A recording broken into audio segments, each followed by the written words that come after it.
Welcome to Man Does Tech, where I solve the problems you didn't even know you had. You start by making the laptop update ready, plug into power and back up important files so you don't risk data loss.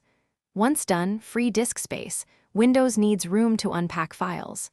Next, open Settings Update and Security to begin. You'll see pending updates and optional drivers. You choose which to install now. Install cumulative updates first, then feature updates. This order reduces restart loops and ensures security patches apply before larger changes.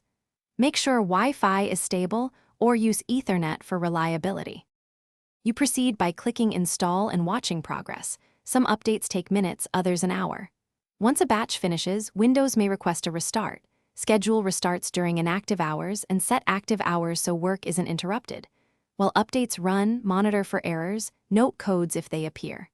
After core updates, install optional drivers cautiously. Prefer manufacturer-signed drivers because incompatible drivers cause crashes. If feature updates show failure, retry after clearing Windows Update cache or running the troubleshooter. This often resolves component conflicts. You finish by verifying the updated Windows build and checking Device Manager for driver warnings. Confirm apps launch normally. Once done, run Windows Update again to catch any remaining patches. If something breaks, use System Restore or uninstall the recent update from Settings. This reverts changes safely, and you can pause updates temporarily. For persistent failures, run the Windows Update Troubleshooter. It automates fixes like clearing the update cache and resetting services. If problems persist, collect error codes before seeking further help. Those codes speed diagnostics. Thanks for watching.